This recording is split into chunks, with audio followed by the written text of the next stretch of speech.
বাঙালির মননে যদি দুর্গোৎসব শ্রেষ্ঠ উৎসব হয়ে থাকে, তবে দীপাবলি সমগ্র বাঙালি তথা ভারতবর্ষের কাছে আলোর উৎসব নামে পরিচিত। এই আলোর উৎসবে এবারের অন্যতম আকর্ষণ হতে চলেছে দমদম প্রাইভেট রোডের লক্ষ্মীনগরের 110 ফুটের উচ্চতার বৃন্দাবনের চন্দ্রোদয় মন্দির।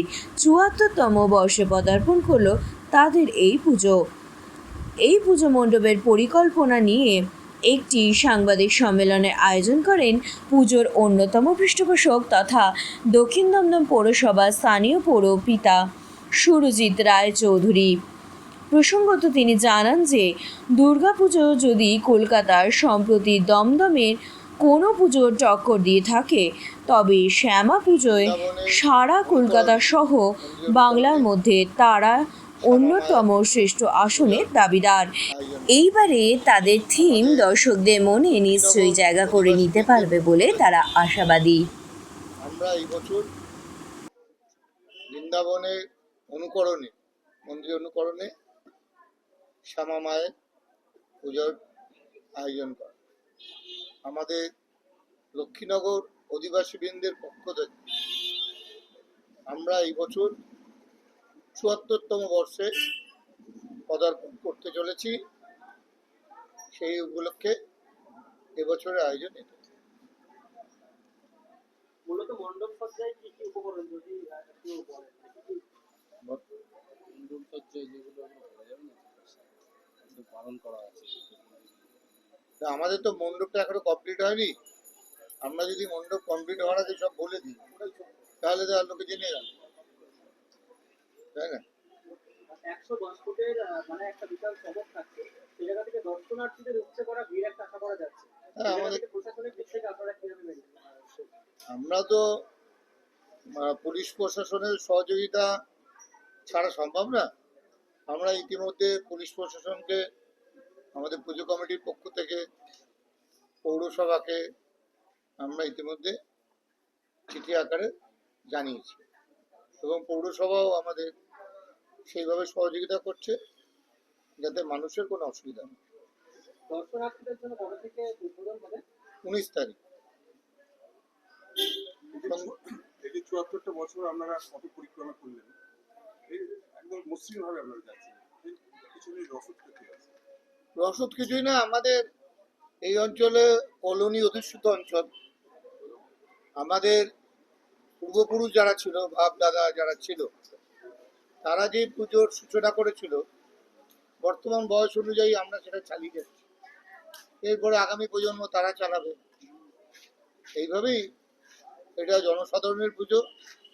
এলাকার দলমত নির্বিশেষে সকল স্তরের মানুষের পুজো, যা এখানে কোনো রঙের ব্যাপার নেই।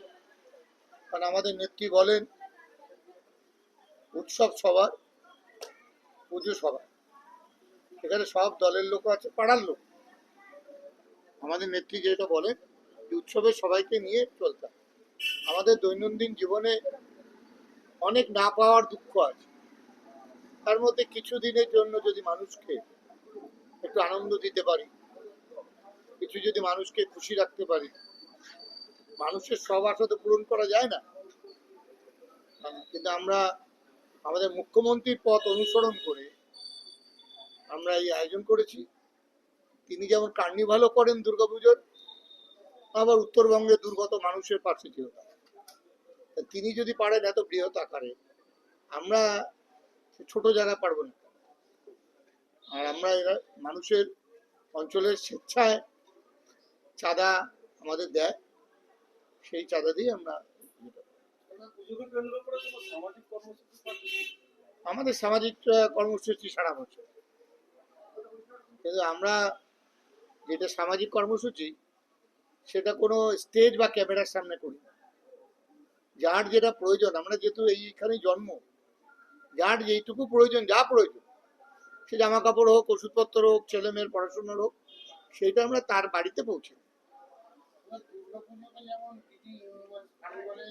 বরাবর হয়, দমদমেও হয়, নৈহাটিতে হয়, কিন্তু আমাদের দমদমের পুজোগুলো ছোট হয়ে আছে, কমে যাচ্ছে।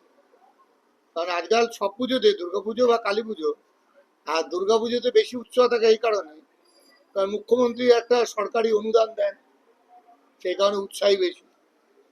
আর একই মাসের মধ্যে যেহেতু এবার সব পুজো পার্বণ, দুর্গাপুজো, লক্ষ্মী পুজো, কালী পুজো, ভাইফোঁটা, সেহেতু মানুষের পকেটের কথাটা তো ভাবতে হবে, আর তার মধ্যে তো কোনো অনুদান নেই।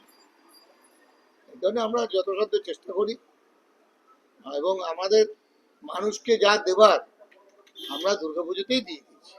দাদা, থিমের বনাম সাবেকি পুজোর একটা টক্কর থাকে, যেটা প্রতিবারে আমরা সবক দিই। কোথাও কি থিমের পুজোটা দর্শনার্থীদের খুশি করার জন্য উদ্যোক্তারা কি এতটা উদ্যোগী হয়? থিম আর সাবেকি ব্যাপারটা আমার মনে হয় এটা মিডিয়ার প্রচার। সাবেকি দক্ষিণেশ্বরে কম লোক যায়, কালীঘাটে কি কম লোক যায়, তারাপীঠে কি কম লোক যায়? এই থিম সাবেকি এইগুলো আমার মনে হয় একটা ওই সাবানের প্রচারের মতো। এই সাবান মাখলে ও আপনার শরীরে সব জ্বালা যন্ত্রণা মিটে যাবে, সেরকম না। আমার মনে হয় মায়ের আরাধনা, সে দেবী দুর্গাই হোক আর কালীমাই হোক, ভক্তি ভরে আরাধনা করতে পারলেই হলো। আপনি ঘরে বসেও করতে পারেন, ঘরে তো থিমও নেই আর ওই সাবেকিও নেই। মা মা, মার কোনো রকম প্রকার হয় না, বিভেদ হয় না। মা সবাইকে নিয়ে চলতে বলেন, আমাদের সবাইকে নিয়ে চলতে।